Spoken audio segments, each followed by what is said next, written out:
13 điểm cần lưu ý cho người mới chơi Diablo Median XL.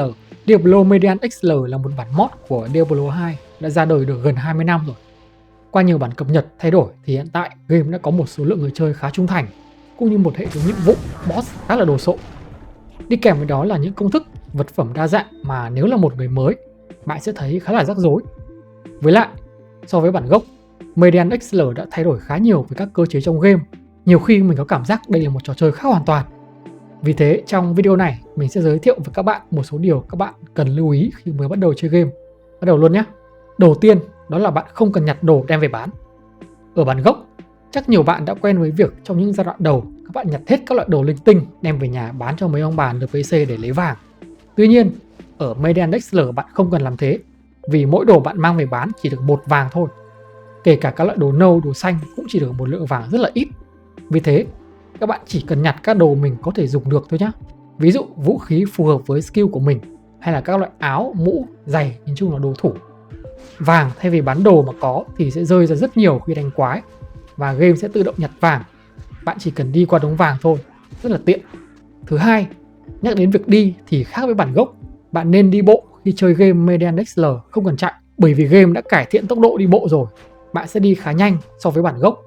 Còn về chạy, trong Median XL bạn sẽ chỉ có 50 điểm stamina mặc định để chạy, và chỉ số này cũng sẽ không tăng khi lên level hay là cộng vitality. Khi chạy, thủ của bạn cũng sẽ về không, nên bạn sẽ càng nên hạn chế làm việc này. Còn trong trường hợp cần chạy thì bạn giữ phím Ctrl nhé. Thứ ba, bạn có thể mở toàn bộ bản đồ trong Median XL. Giống với bản gốc, bản đồ trong Median XL cũng sẽ thay đổi mỗi khi lập một game mới. Tuy nhiên, bạn không cần phải dò dẫm mò đường, mà chỉ cần bấm phím R là toàn bộ bản đồ sẽ mở hết cho bạn. Bản đồ này sẽ mở cho toàn bộ ách đó. Ví dụ bạn bấm R khi ở ách 2 thì toàn bộ bản đồ ách 2 sẽ được mở.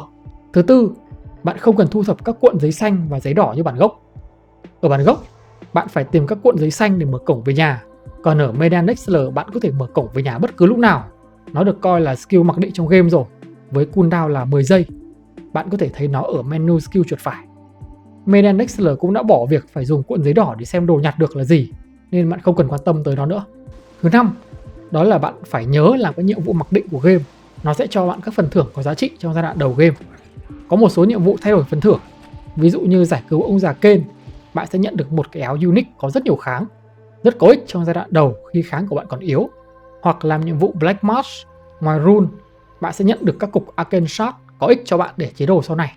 Nhắc tới các loại rune, điều thứ 6 là bạn nhớ nhặt các loại ngọc và rune trên đường, sẽ hữu ích vì đồ trong game có rất nhiều lỗ, từ đồ xám tới đồ nâu. Việc tháo rune khỏi lỗ cũng rất đơn giản, làm rune wood cũng dễ. Vì thế, các viên ngọc và rune sẽ có nhiều tác dụng ở ngay đầu game. Thứ 7, đó là bạn luôn phải mắc kháng 4 loại cơ bản ở tất cả các độ khó. Rất nhiều bạn thắc mắc tại sao mình hay chết. Một trong những nguyên nhân phổ biến đó là thiếu resist. Bạn luôn phải cố gắng mắc 75 kháng ở tất cả các độ khó nhé. Ở normal thì dùng các loại gem, rune cộng kháng.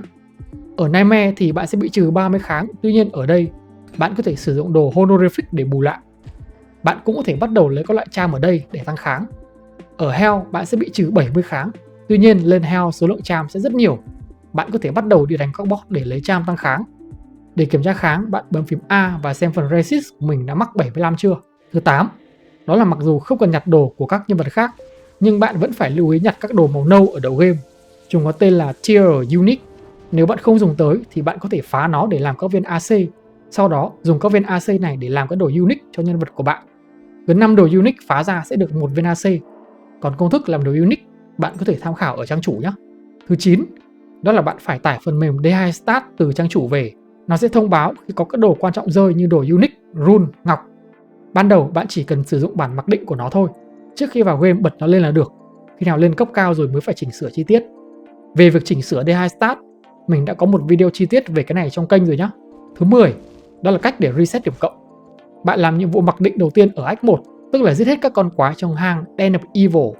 Về gặp NPC Akara sẽ có thể reset điểm cộng thoải mái cho tới cấp độ 50.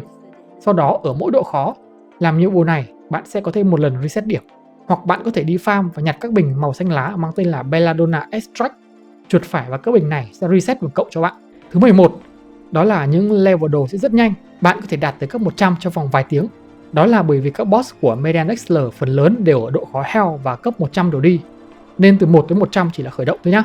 Thứ 12, đó là bạn nhớ làm nhiệm vụ của Median Excellence ở cấp 50 và cấp 80. Đây là những nhiệm vụ của riêng game Median Excellence, sẽ xuất hiện ở cuối Act 5 Normal và cuối Act 3 Nightmare. Nó sẽ cho bạn những charm quan trọng đầu tiên của nhân vật.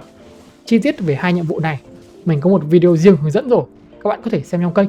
Thứ 13, đó là bạn hãy lưu tất cả các tài liệu doc của trang chủ vào. Bạn có thể tự mò để biết các nhiệm vụ, vật phẩm, đồ, công thức của trò chơi. Hoặc mình có để một số link tiếng Việt ở dưới phần mô tả. Bạn có thể lấy và lưu vào để tham khảo. Sẽ có rất nhiều thứ bạn có thể tự tra cứu trong các link này mà không cần đợi người khác trả lời, hoặc mất nhiều thời gian tự mò mẫm trong game. Video đến đây là hết. Hẹn gặp lại bạn ở những video khác nhé.